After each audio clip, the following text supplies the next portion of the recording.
You probably have a group of friends, right? And chances are they made you buy a cheap indie game at some point. Well, that means you most likely have encountered some Friendslop. But what is Friendslop?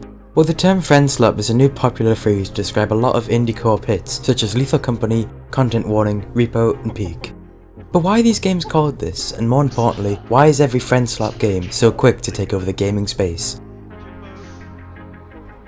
Personally, my best fit definition for Friendslop is a cheap and easy to grasp indie game, usually containing proximity chat, where the fun doesn't come from the game itself but the friends you play with. For example, Lethal Company. It's pretty boring due to its repetitive gameplay, but if you add some friends into the mix, it easily becomes one of the best and most fun experiences in the modern gaming industry.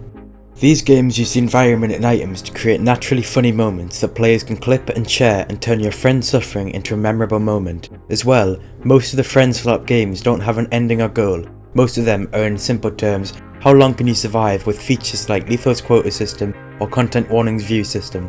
However, there are a few outliers, such as Peak, where the goal is to climb to the top of the mountain. You are probably thinking that Friendslop just sounds like a co-op horror genre, and they are very similar, but when it comes to Friendslop, some of the time the developers don't try to make a good game, they make slop, where the only reason to play the game is to have fun with friends. Most games in the Friendslop genre get a bad rep because of games like that. Things like Repo, Lethal Company and Peak are good examples, as they aren't clones and each have unique mechanics or win conditions. Before we get into this, I would like to state that I am not hating on these games whatsoever.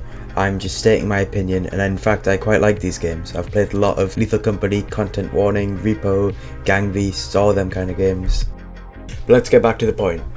Friendslop has been around for a while, with games like Gang Beasts, as they follow the pattern of current Friendslop. However, personally, I think the modern era of Friendslop started with the release of Phasmophobia in 2020, as they demonstrated how an indie studio can make a fun horror game if they had the chaos of gaming with friends. You'd be in the middle of a match, searching for a clue or response, then hear a scream from your friend, and then silence, making for a very fun time. Phasmophobia also introduced interacting with the game using your voice, with items such as a spirit box and Ouija board. The next game and first to earn the title of Friendslop is Lethal Company, a scrap collect and sell game where you would explore different moons adventuring into dangerous facilities looking for scrap to sell to a mysterious company.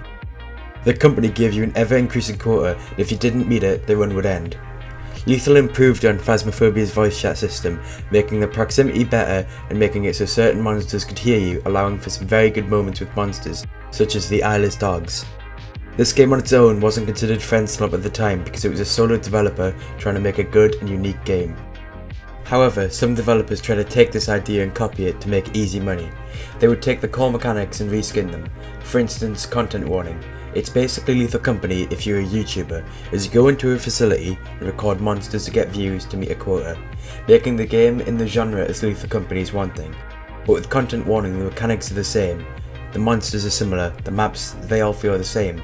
I know Content Warning was a game jam game, however it feels like a clone of Lethal Company instead of trying to claim its own identity. I would like to say that it may sound like I'm hating on Content Warning, but I'm not. In fact, I really enjoyed playing the game with me and my friends, but my point still stands. The last game that I would like to delve deep into is Peak.